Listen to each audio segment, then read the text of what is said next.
Hello friends, welcome to our channel my cooking journey. இன்றைக்கி நம்ம சேனலில் ராகி மாவும் அரிசி மாவும் வச்சு ஒரு மசாலா ரிங் முறுக்கு தாங்க செஞ்சு காமிச்சிருக்கேன். ரொம்ப நல்லா மொறுமொறுப்பாக இருக்குங்க, சாப்பிடவுமே நல்லா சுவையாக இருக்கும். இது ஒரு வாரத்துலேருந்து 10 நாள் வரைக்கும் ஸ்டோர் பண்ணி வச்சு சாப்பிட்லாங்க. ரொம்ப நல்லாயிருக்கும். குழந்தைங்களுக்கு கொடுத்தா ரொம்ப விரும்பி சாப்பிடுவாங்க. குழந்தைங்களுக்கு பாருங்கள், ஸ்நாக்ஸாக கொடுத்து அனுப்பலாம். அதுக்கும் ரொம்பவே நல்லாயிருக்கும். ராகி மாவில் செய்கிறதால நல்லா ஹெல்த்தியாகவும் இருக்கும். தவறாமல் ட்ரை பண்ணி பாருங்கள். நீங்கள் ஃபஸ்ட் டைம் என்னோடய சேனலை பார்க்குறீங்கன்னா சப்ஸ்கிரைப் பண்ணிக்கோங்க ஃப்ரெண்ட்ஸ். வீடியோக்கு ஒரு லைக் கொடுத்துட்டு பாருங்கள். வீடியோவை ஸ்கிப் பண்ணாமல் பாருங்கள். எப்படி செய்யுதுன்னு வாங்க பார்க்கலாம். இப்போ நான் ஒரு மிக்ஸி ஜார் எடுத்துருக்கேங்க. மிக்ஸி ஜாரில் 1 கப் அளவுக்கு அரிசி மாவு எடுத்திருக்கேன். இதே கப்பில் 1/2 கப் அளவுக்கு ராகி மாவு எடுத்திருக்கேங்க.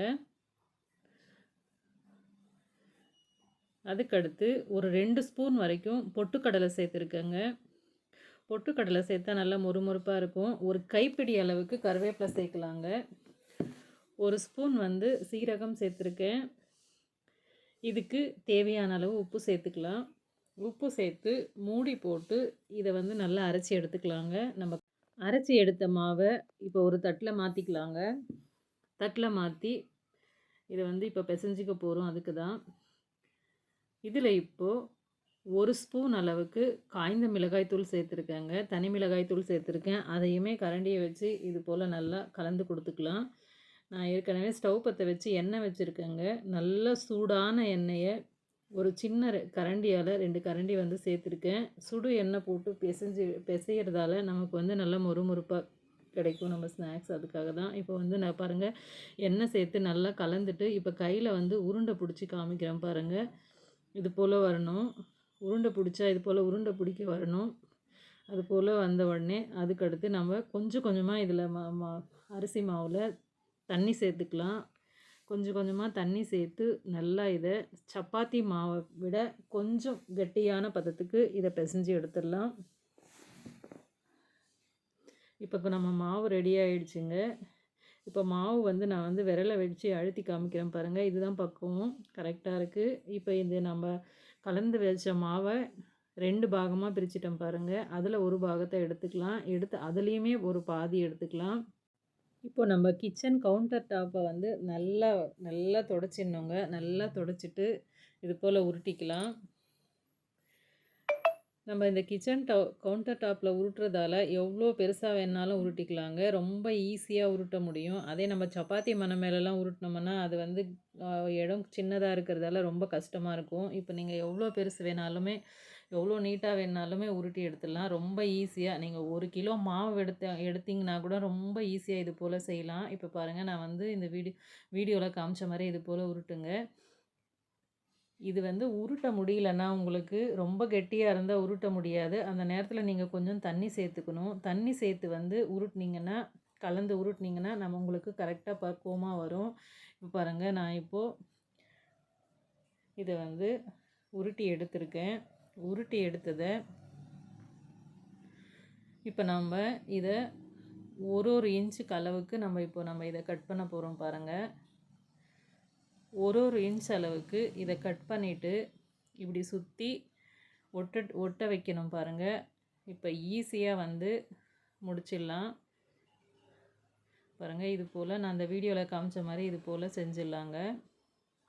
நமக்கு நல்லா பர்ஃபெக்டான இது பாருங்கள், ரிங் முறுக்கு ரெடி ஆகிடும். ரிங் முறுக்கு செய்கிறதுக்கான இது ரெடி ஆகிடும். இது போல் நீங்கள் இருக்கிற மாவு எல்லாமே நான் இது போல் தான் உருட்டி எடுக்க போகிறேன். ரொம்ப ரொம்ப ஈஸியாக செய்யலாங்க. இது கஷ்டமாலாம் இருக்காது. எப்போவுமே முறுக்கே சாப்பிட்டு நமக்கு எப்பயுமே ஒரே மாதிரியாக சாப்பிட்டு போர் அடிக்கும்போது இது போல் டிஃப்ரெண்ட்டாக செஞ்சு சாப்பிடும்போது நல்லாயிருக்கும். அது குழந்தைங்களுக்கெல்லாம் செஞ்சு கொடுத்தீங்கன்னா ரொம்ப விரும்பி சாப்பிடுவாங்க. அதுக்கடுத்து பாருங்கள், இருந்த மாவு ஃபுல்லாக பாருங்கள் இது போல் நான் எல்லாமே உருட்டி எடுத்துட்டேன். உருட்டி எடுத்துகிட்டு கட் பண்ணிவிட்டு செஞ்சோம்னா ரொம்ப ஈஸியாக எல்லாமே செஞ்சு முடிச்சிடலாங்க. இப்போ பாருங்கள், இருந்த மாவுலாம் நான் உருட்டி இது போல் செஞ்சு எடுத்து தட்டில் வச்சுருக்கேங்க. ஒரு பக்கம் ஸ்டவ் பற்ற வச்சு எண்ணெய் வச்சுருந்தேங்க. நல்லா எண்ணெய் சூடாயிடுச்சுங்க. நம்ம ஏற்கனவே செஞ்சு வச்ச இந்த ரிங் முறுக்கை எடுத்து ஒன்று ஒன்றா போட வேண்டியதுதாங்க. போட்டு கொஞ்ச நேரம் கலர வேணாம். அதுக்கடுத்து வந்து கலரி கொடுத்து நல்லா பொரிச்சு எடுக்கணுங்க. இது வந்து சீக்கிரமாக வேகாது, கொஞ்சம் நேரம் எடுக்கும். ஏன்னா நம்ம இது வந்து கொஞ்சம் தடிமனாக சேர்த்ததால கொஞ்சம் லேட்டாக தான் வேகும். நல்லா வேகணும். பபுள்ஸ் எல்லாம் அடங்கிட்டு ஃபுல்லாக நல்லா வெந்தவருக்கு நம்ம எடுத்துட்டோம்னா நமக்கு நல்லா பர்ஃபெக்டான இப்போ பாருங்கள் பபுள்ஸ் ஃபுல்லாகவே அடங்கிடுச்சு பாருங்கள். இப்போ நமக்கு நல்லா வெந்துடுச்சு. எடுத்துட்டோம். அதுக்கடுத்து 2வது முறையும் சேர்த்துருக்கேன். அதே போல் தான் நம்ம எடுக்கணும். இதில் வந்து நம்ம கருவேப்பிலை, ஜீரகம், பொட்டுக்கடலைலாம் சேர்த்ததால நல்லா இருக்குங்க. மொறுமொறுப்பாக இருக்கும். கருவேப்பிலையோட மணமும் அந்த ஜீரகம் வறுத்து அரைக்கிறதால அதனோட வாசமும் நல்லாயிருக்கும். ரொம்ப ரொம்ப சுவையாக இருக்குங்க. இது நான் சொன்ன மாதிரி ஒரு வாரத்துலேருந்து 10 நாள் வரைக்கும் ஸ்டோர் பண்ணி வச்சு சாப்பிட்லாம். குழந்தைங்களுக்கு செஞ்சு கொடுத்தீங்கன்னா ரொம்ப விரும்பி சாப்பிடுவாங்க. அதுவும் நம்ம இதில் ராகி மாவு சேர்த்துருக்கோம். ஹெல்த்தியாக இருக்கும் கூட. நீங்களும் தவறாமல் ட்ரை பண்ணி பாருங்கள். இந்த வீடியோ பிடிச்சிருந்தா லைக் பண்ணுங்கள். தவறாமல் சேனலுக்கு சப்ஸ்கிரைப் பண்ணிக்கோங்க. இன்னும் நிறைய ஹெல்தி ரெசிபீஸ் நம்மளோட சேனலில் இருக்குது. அதையும் பாருங்கள். தேங்க்யூ ஃபார் த வாட்சிங் கைஸ்.